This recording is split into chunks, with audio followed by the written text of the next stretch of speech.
you become what you practice, and if you withdraw and lie, you become a lying coward. That's what happens. You don't have to practice that much before that's the case. So is that what you want? Well, no one will come after me. It's yes, they will. Part of it is also really understanding in some way that there's no escape. There's no safe path. There's a noble path. There's an honorable path. There's no safe path. And possibly you wouldn't want that anyways, because, well, who are you exactly? Look at you, warrior stock. Every single one of your ancestors has stayed alive for 3.5 billion years. It's like, good work, man. That's a lot. And so, what makes you so sure you're built for safety? What makes you so sure that that's what we should strive for? And then if you want adventure, I'll tell you what an adventure is. You tell the truth as nearly as you can, and you'll have the adventure of your life. That's for sure. What do you think schools should be doing to be able to help young men do better at this instead of falling behind at the race that they've been falling behind at today? Well, I think a fair bit of it is going to have to do with a proper explanation about why they need to learn to write and read.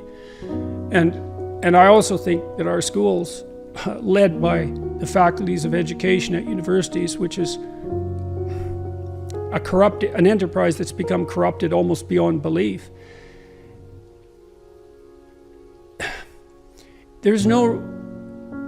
We should make much more of an effort to ensure that kids are unbelievably proficient readers. And a lot of that is going to involve early automatization of letter and phoneme and syllable and word recognition. So, because what happens is, when you teach a child to read, first of all, you teach them the alphabet and the sounds. And we have an alphabetic language, thank God, because it makes things much simpler.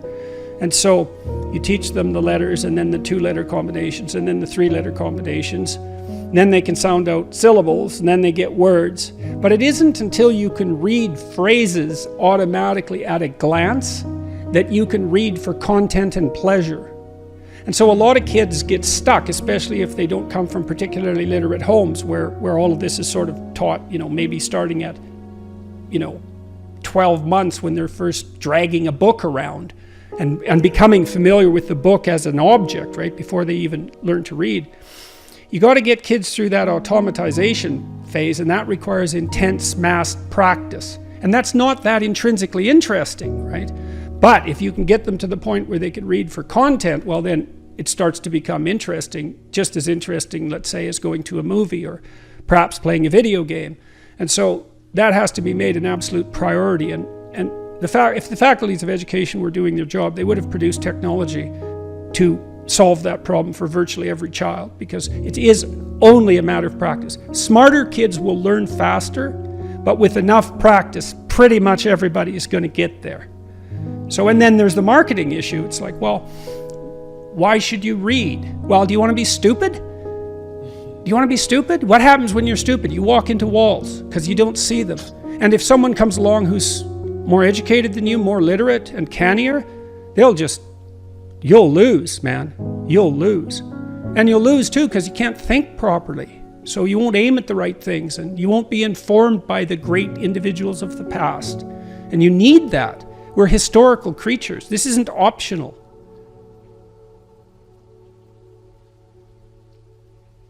Tell the truth, or at least don't lie. Because you can't tell the truth, right? Because who are you to tell the truth? That's a mighty tall order, man.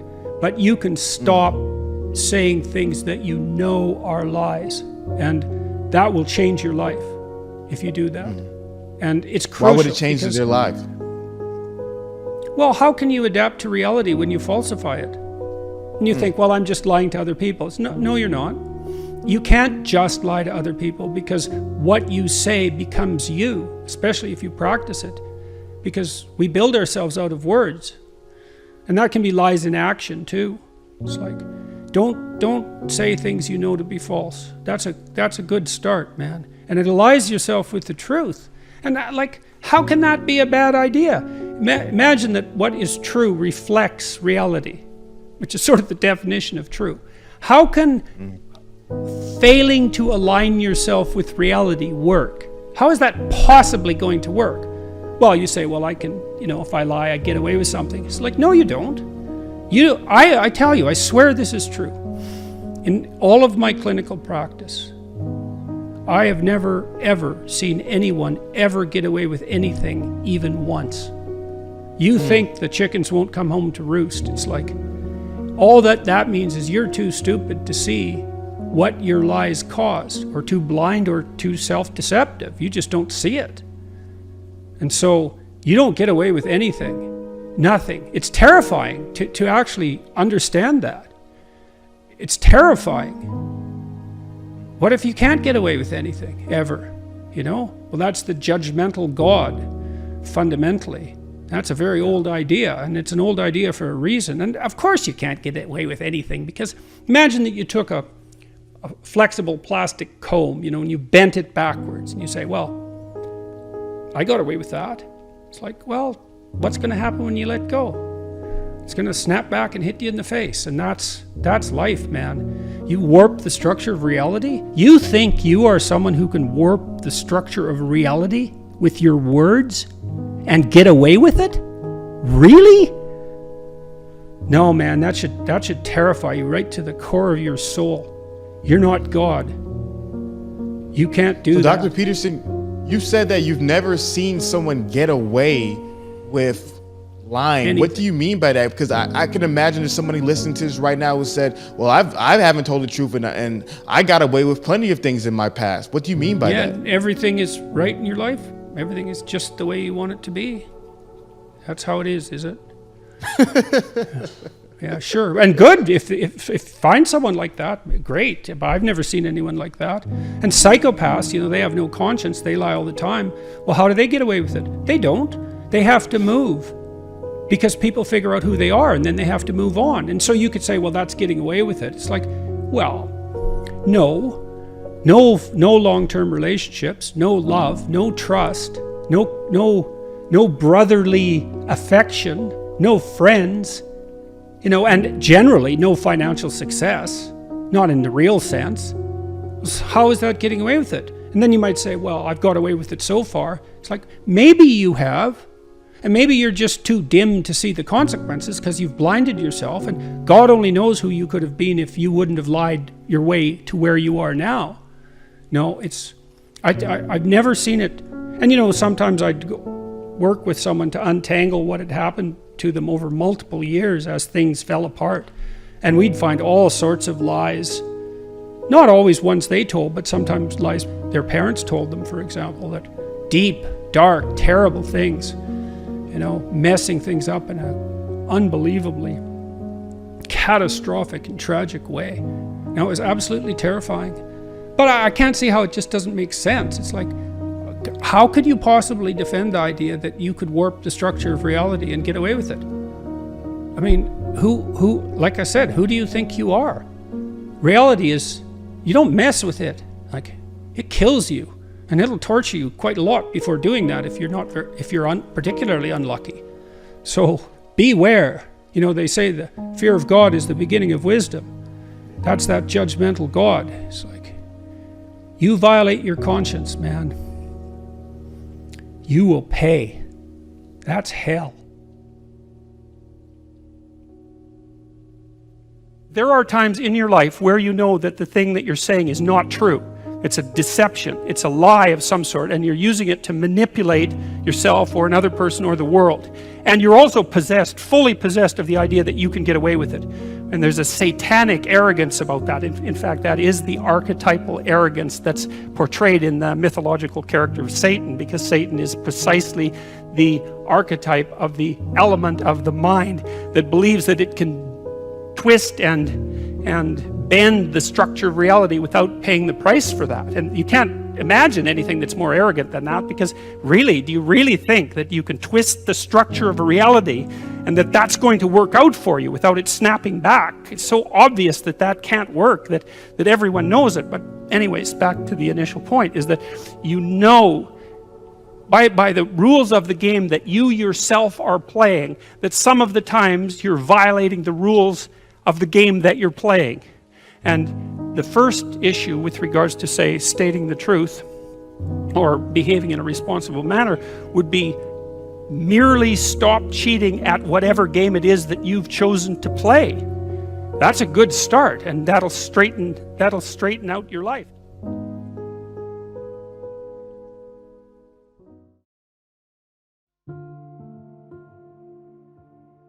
We've met some of your fans, and we got the impression they were all male fans, the ones that we talked to, and that they were struggling with their manhood, and that you give them this message that it's okay to be a man.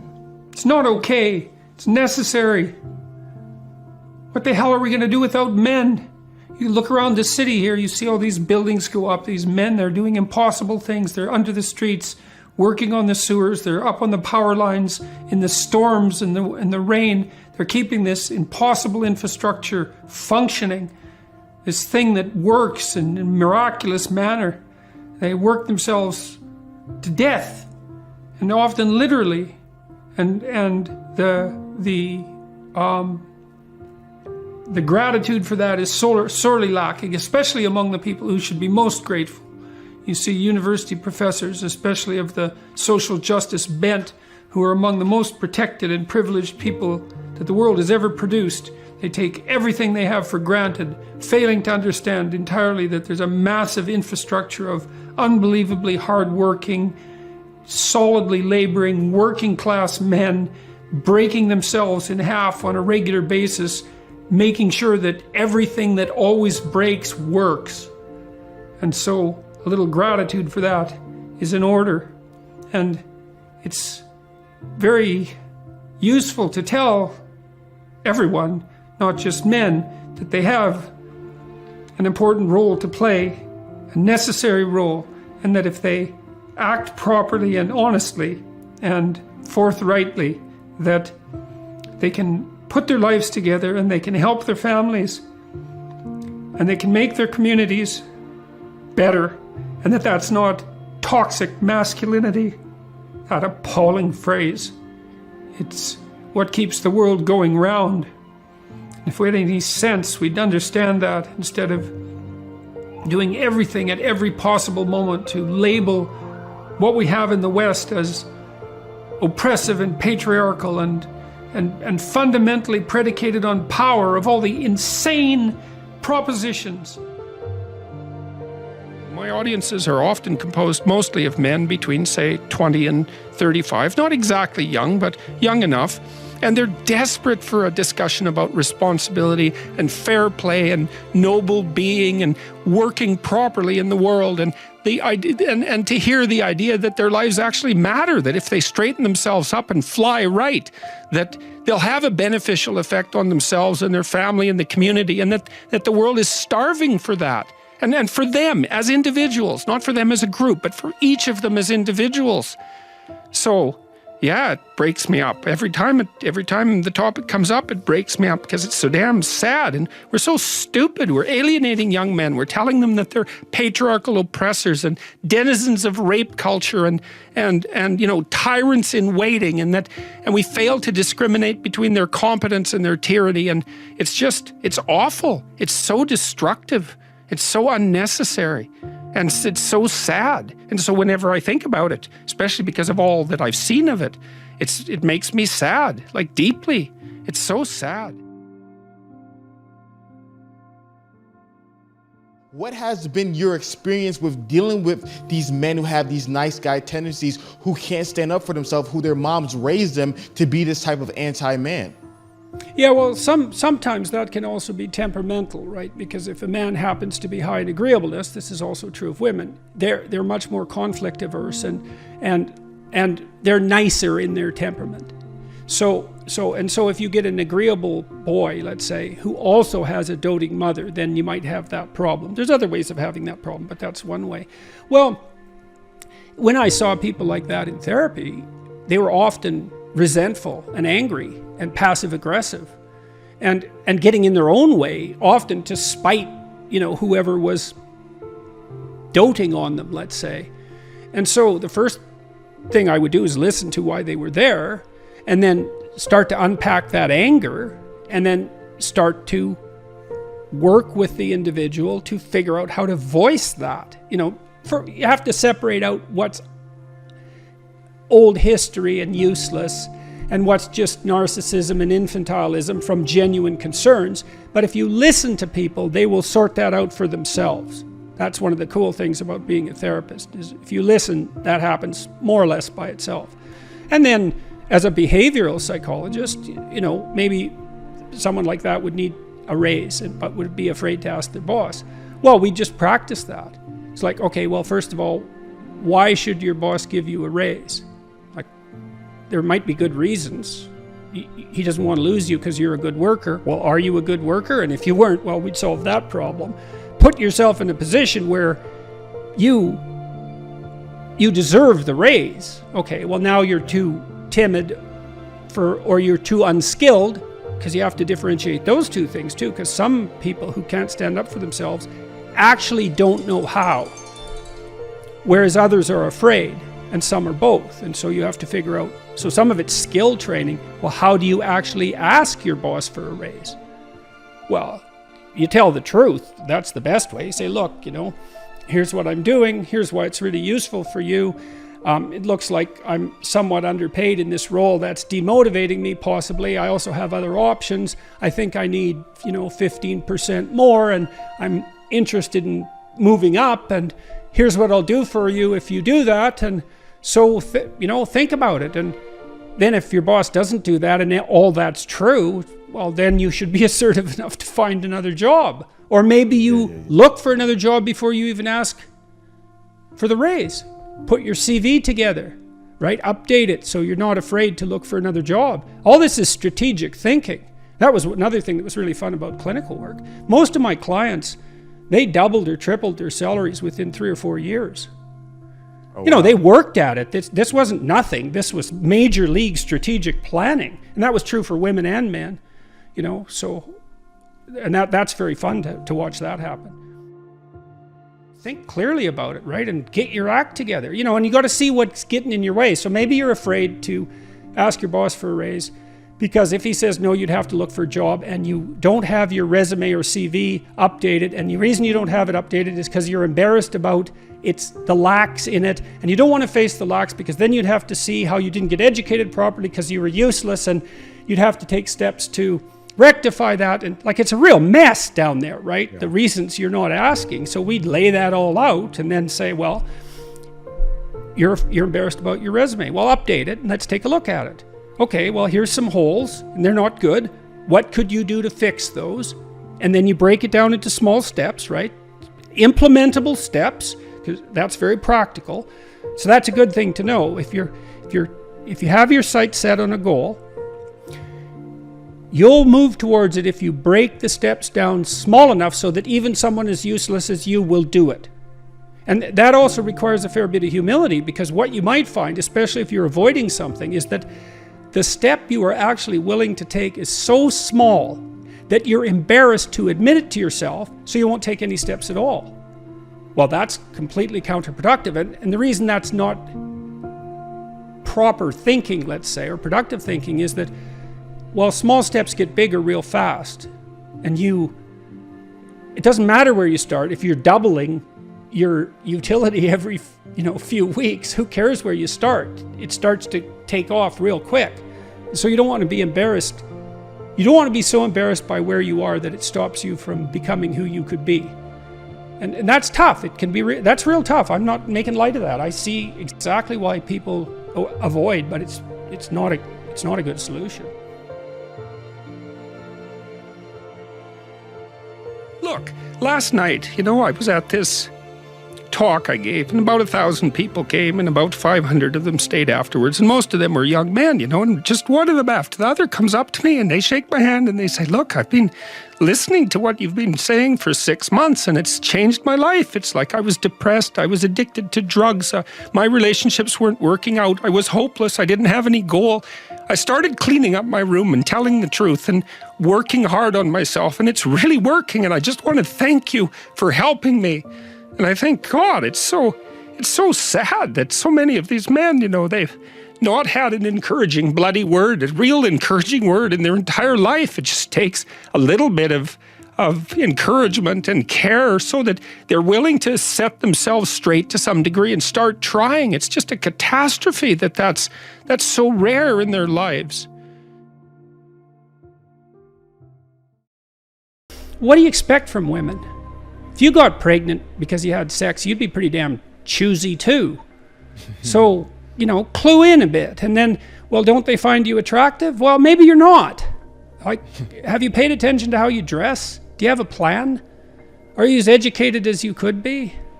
You know, are you a liar? Are you a rabid pornography user? Because maybe that's undermining your motivation to seek out a woman and grow yourself up. It's like, if you're rejected constantly and you're out there really trying, you know, because that's another thing to ask yourself is, well, how many women have you actually asked out? And are you so sure that you're not picking women who will certainly reject you because you're trying to bat out of your league? Real misreading of the text. And I also think that it's wrong, because harmless and good are not the same thing at all. And in fact, I think one of the best ways of characterizing like a higher order morality, and this is something that Nietzsche talked about a fair bit, is that, and Jung as well, with regards to the idea of integration of the shadow, is that someone who's moral has the capability for violence and the capability for aggression built in and at hand, but is also someone who's perfectly capable of controlling that in a civilized manner. And I think that, you know, I'm speaking off the cuff here, obviously, but I think that the attraction that some women have for the sort of men who are more likely to misbehave, to act in a delinquent manner and so forth, is partly their desire to be associated with men who have the capacity for aggression. Now, the best of all possible worlds is when that capacity for aggression is civilized and held under control. But so I would say that one of the things that men should do as they mature is transform themselves into monsters, but also become civilized at the same time. And that's exactly what you see in stories like Beauty and the Beast, where the ideal man starts out as a beast and ends up civilized. He doesn't start out as a milksop, wimp sort of character who poses no threat to anyone and then becomes the hero. That isn't how it works, although there are stories of that kind of development. What advice do you have for a young man in his 20s? Make a plan. Look at what you're interested in. Get disciplined about something. Allow for the possibility that you have something important to contribute to the world, and that the world would be a lesser place without that contribution. Don't be afraid of taking on responsibility. It's where you find what sustains you in your life. You can take on too much responsibility. You have to be cautious in that regard, but that's a less common problem than not taking on enough. A lot of the things that people regard as traps are actually the means to their life. You know, often young people are afraid of commitment, for example, in the context of a romantic relationship, and because they feel that that's going to interfere with their pursuit of something more valuable. But that's just not the case. You're not going to find something more valuable in your life than a committed relationship with someone that you love, that sustains itself across time, and that in all likelihood produces children. That's life.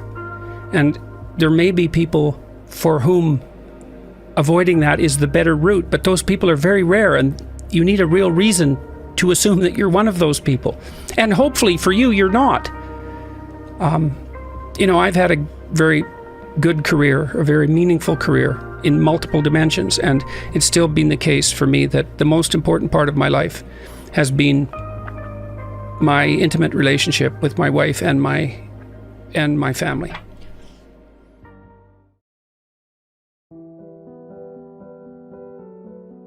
It doesn't look to me like pornography is really a very good idea. I don't think it's helping anyone.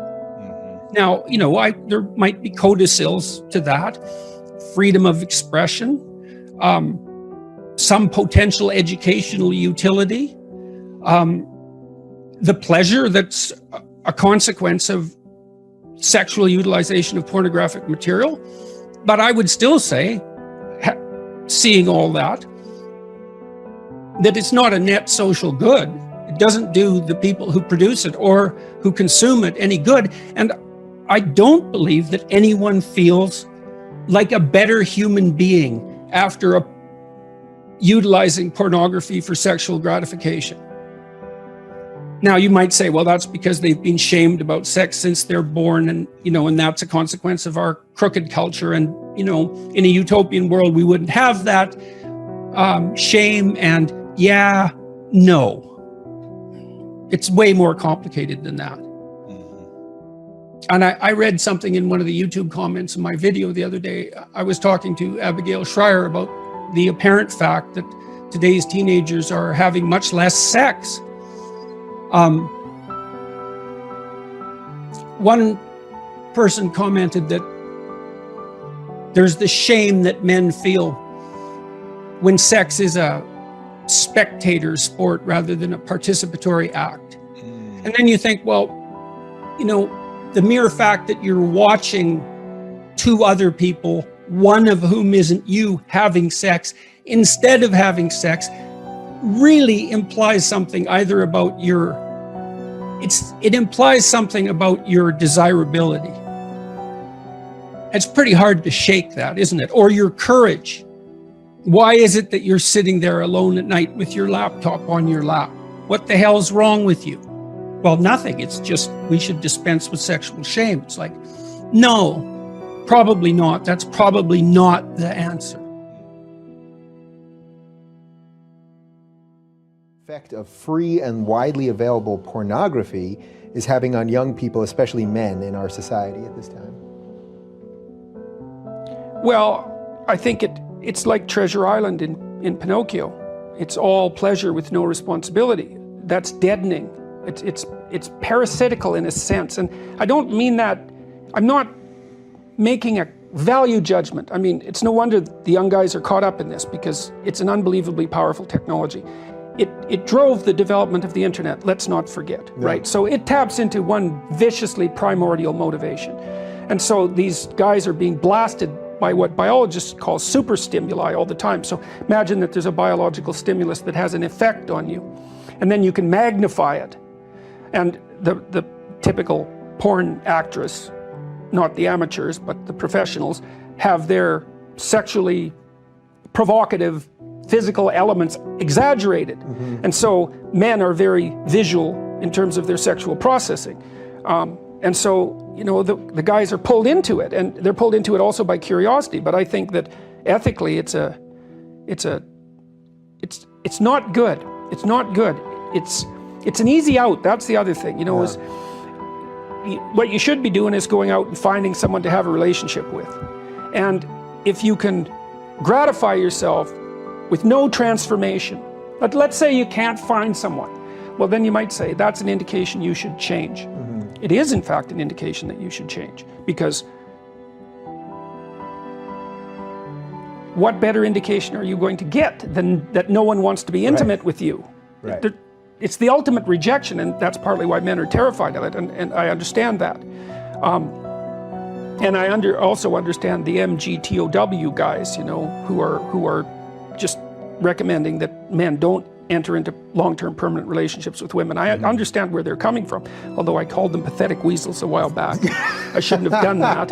Well, they're providing a lot of young guys who need a kick to go out there. Right, they're actually giving them the back door. They're giving them a rationale, and I've seen this have very detrimental effects on a number of people already, and partly in my clinical practice, because these guys, the young guys who aren't successful, they're looking for a reason why women are terrible, because otherwise they have to think, well, they're just not presentable, which is what they do have to think, because that's almost the definition of presentable, right?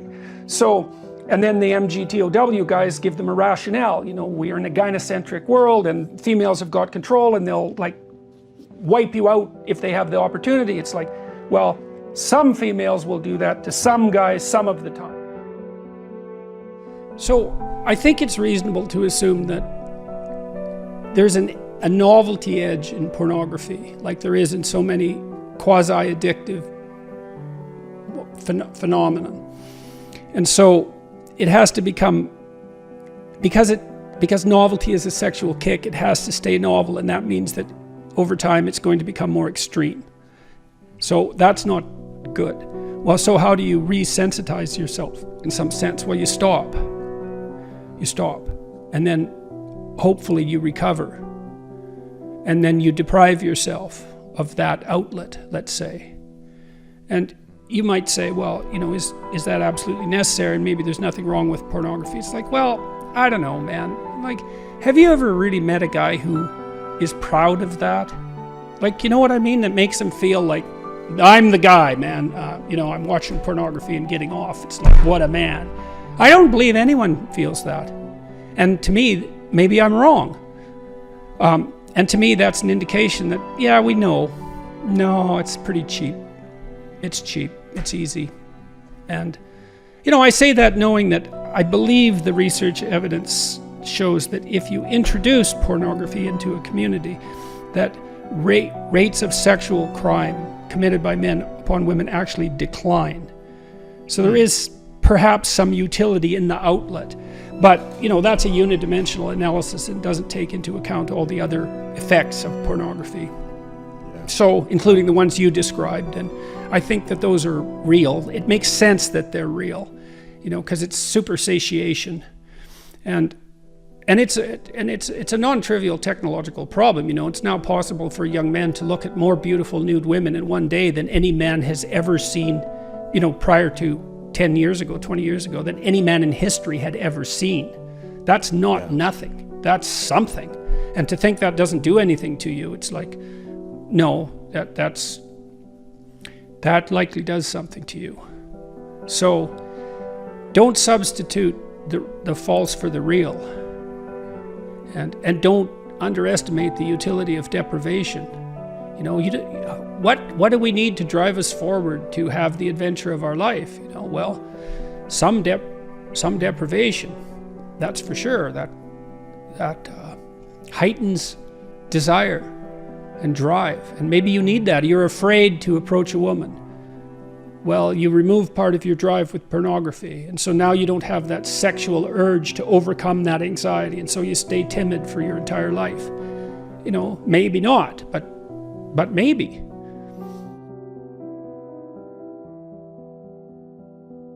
They don't have a value hierarchy. So Pleasure Island, it's a good example. Those kids that were brought there were lost. So they didn't have anywhere to go. They didn't have an identity. So they default to local pleasure. And that's better than none. Although the problem with local pleasure, well, as the narrative made clear, is that you better look out if you're impulsive, because it's going to kick back on you hard. And the reason is, you're only considering the immediate time frame. And the problem is that things propagate across all the time frames. And so just because something works really well this second, cocaine, for example, doesn't mean that it's a tenable solution to the class of all problems. So usually, often, people pursue local pleasure because that's the best they can imagine. It's the best they've been taught. They don't see another alternative. So it can be ignorance. It can be they don't want to adopt the responsibility, because part of the problem with working at every level of the hierarchy simultaneously is that it's like dancing to a very complex waltz, let's say. You have to be paying attention to a very large number of things simultaneously and doing things right. It requires responsibility. And so, you know, it's a pain. It's a weight. Part of the reason people drink alcohol is to get rid of their responsibility. I mean, that's, you know, you hear people drink because they have problems. It's like, yeah, no. Some people drink because they're anxious, and alcoholics drink because they're in withdrawal. But young people drink because they're sick and tired of being responsible, because it's annoying. It's like, so I'll drink enough, I won't care about the medium to long-term consequences, because alcohol, that's exactly what alcohol does. It doesn't make you ignorant of the medium to long-term consequences, but it makes you not care about them. And partly it's because it dampens anxiety. So it dampens anxiety, it leaves your positive emotion circuits intact, so then you can go out there and do stupid fun things. And that's a party, really. Let's go do stupid fun things. That's a party. But the medium to long-term consequences it's risky. It doesn't mean you shouldn't do it, but it's risky. So, yeah, they don't know better. That's the answer, I would say.